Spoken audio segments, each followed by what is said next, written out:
Hey guys, Christy Dosh here with Guide My Brand. I saw a headline while I was scrolling through my phone, eating my lunch, and had to jump on here and talk about it because it was about a $45 million mistake. And even though the odds, the stakes,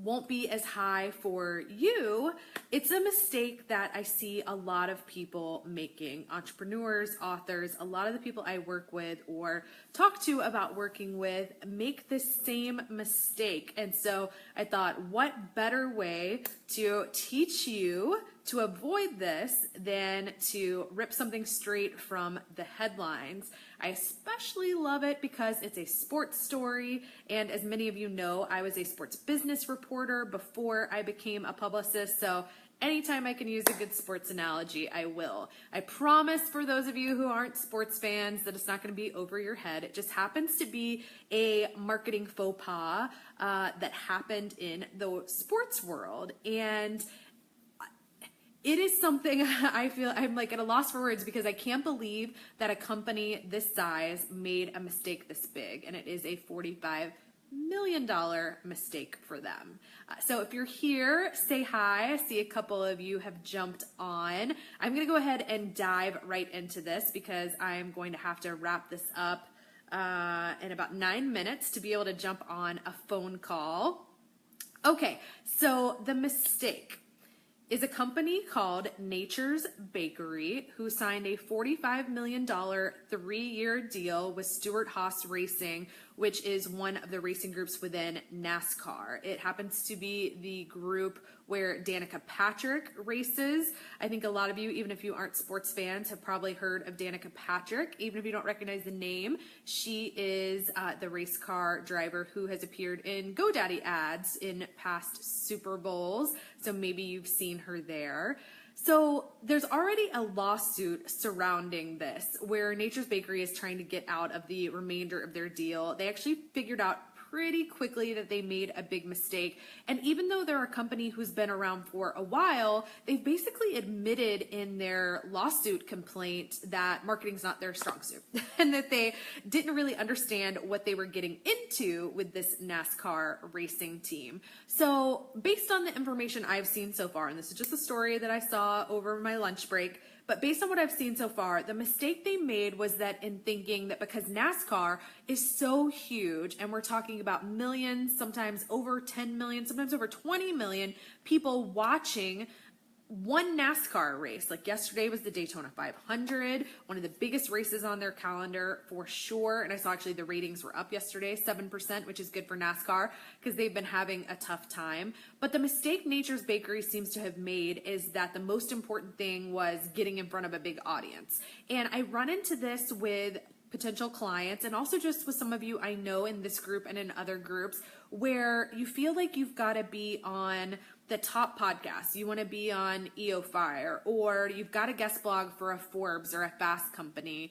Everything's got to be these sort of like A-list publications and outlets. And I tell clients and I tell you all in the group time and time again, it is not always about the size of the audience. In fact, it's rarely about the size of the audience. It is about being in front of the right audience. And that is the mistake I think Nature's Bakery made. They made a few mistakes in not understanding the deal they were making with this NASCAR racing group. But some of those mistakes included thinking that getting in front of those millions of people were going to translate to sales and that they were going to get a return on their investment. Now, it sounds like they were perhaps misled and that the Stewart-Haas racing team told them they could expect a 4-time return on their investment, and they're not seeing that, and that's why they're suing to get out of the rest of their contract. But when you think about the demographic for NASCAR, and I'm not trying to be stereotypical, but I've been to some NASCAR races. I covered the Daytona 500 a couple of years ago. I don't generally see people sitting around eating protein bars and eating healthy foods. They're out there tailgating, making hot dogs and drinking beer. And, certainly that's probably not how they eat all of the time. But when I saw that Nature's Bakery was going to be the title sponsor for Danica Patrick, I remembered thinking, I didn't know if that was a great fit or not. Now, Danica Patrick herself is trying to build sort of a lifestyle fitness brand around herself, but part of the deal that Nature's Bakery didn't understand is that Stuart Haas doesn't control Danica Patrick's personal endorsements. So in fact, she actually spends a lot of her time on social media talking about a competitor to Nature's Bakery. So not only is she not talking about them, she's talking about their competitor, because the deal Nature's Bakery made was with the racing team, not with Danica Patrick herself. Now, this might have been a better deal had they done that and done the personal sort of endorsement versus endorsing the car and endorsing her as a racer. But I think they got a little caught up in this idea of how big the NASCAR audience was. And I think some of you get caught up in how big the audience is for a podcast like EOFire or an outlet like Forbes or Fast Company.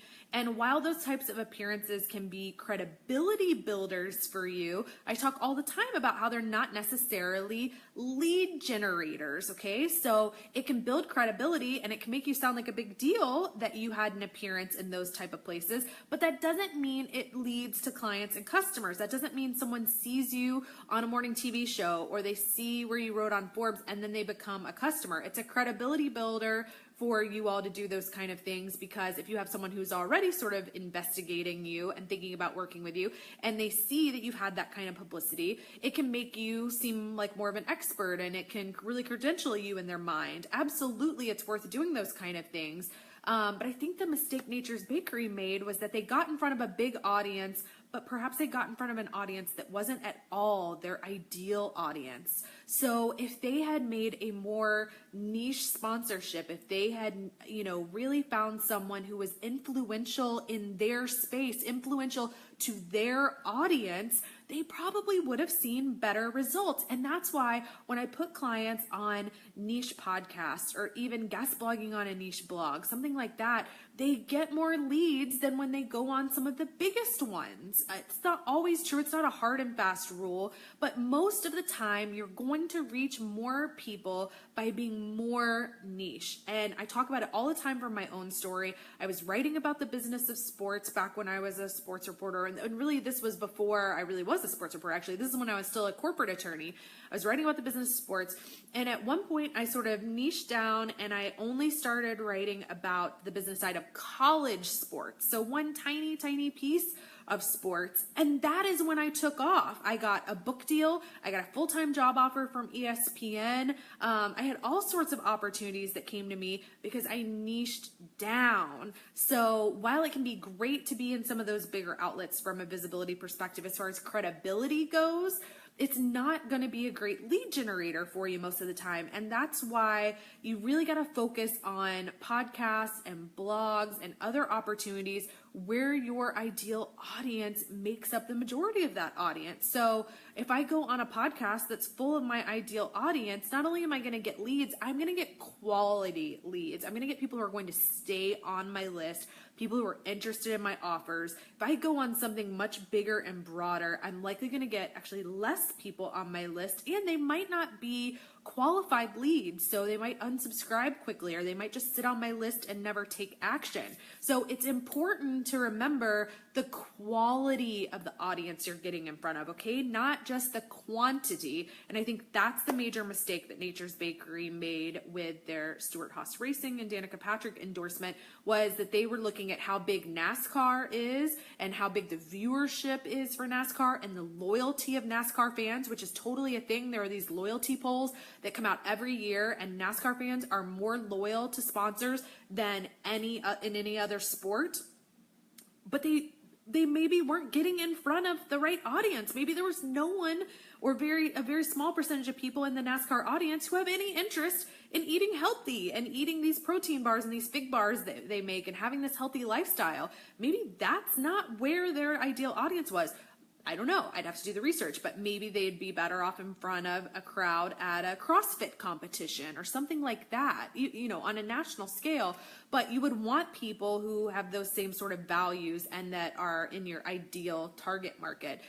So it's not about the quantity. It is about the quality of the people you're getting in front of. That is how you get qualified leads.